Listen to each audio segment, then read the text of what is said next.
আসসালামু আলাইকুম, hi guys, welcome back to my channel. আজকে আমি চিকেন ফ্রাই করব। এখানে আমি মাংসগুলিকে ছুরি দিয়ে কেজে কেজে নিয়েছি, নিয়ে ধুয়ে পরিষ্কার করে এখানে দিয়েছি স্বাদ অনুযায়ী লবণ, লাল মরিচের গুঁড়া, আদা রসুন, গরম মশলার গুঁড়া, কাবাবের মশলা, তারপরে দিয়ে দিচ্ছি 2 চামচ কর্নফ্লাওয়ার, দিয়ে দিচ্ছি সয়া সস, টমেটো সস, তার সাথে দিয়ে দিচ্ছি একটা ডিম। দিয়ে এবার এগুলোকে আমি ভালোভাবে মাখাবো। দিয়ে দিচ্ছি একটু চিনি। মুরগির মাংসের সাথে চিনিটা দিলে মাংসের টেস্টটা আরও বেড়ে যায়, বাচ্চারা খেতে অনেক পছন্দ করে।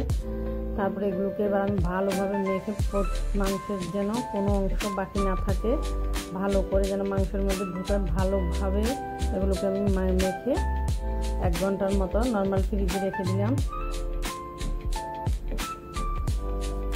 প্রত্যেকটা মাংসের গায়ে যেন মশলাগুলো ভালোভাবে লাগে।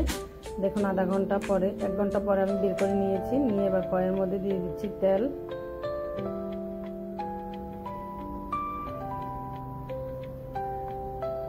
এখানে নিয়েছি আমি ময়দা, তার সাথে দিয়ে দিচ্ছি একটু লবণ আর দিয়ে দিচ্ছি অল্প একটু লাল মরিচের গুঁড়া। দিয়ে এগুলোকে ভালোভাবে মেখে নিয়েছি। নিয়ে এবার মাংসটাকে ময়দার মধ্যে দিয়ে এই পাশে ভালো করে মাখানো।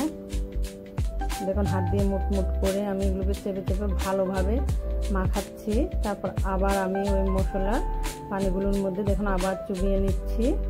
এবার এখান থেকে উঠে আবার আমি ময়দার মধ্যে দেখুন এগুলোকে দিয়ে ভালোভাবে চেপে নিচ্ছি, যখন যেন ময়দাগুলো ভালোভাবে মাংসের গায়ে লাগে। এবার আমি দিয়ে দিচ্ছি তেলটার মধ্যে।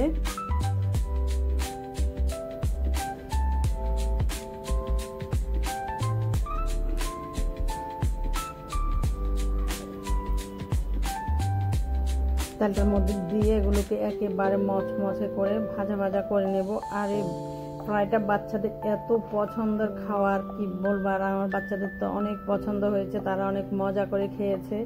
আপনারা চাইলে বাচ্চাদের এভাবে বাসায় চিকেনগুলো ভেজে দিতে পারেন, বাচ্চারা অনেক মজা করে খায়। বাচ্চাদের চাইলে টিফিনেও দিতে পারেন।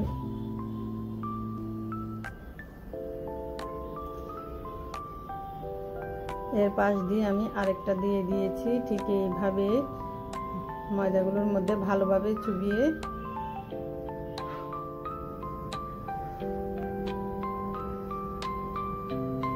একটা হয়ে গেছে। এবার আমি এটাকে উঠিয়ে নেব।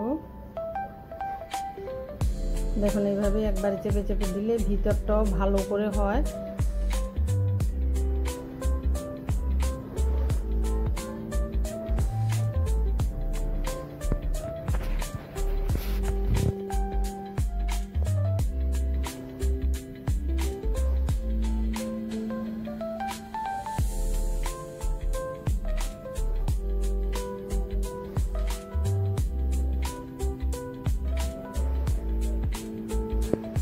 এভাবে আমি সবগুলো ভেজে নেব।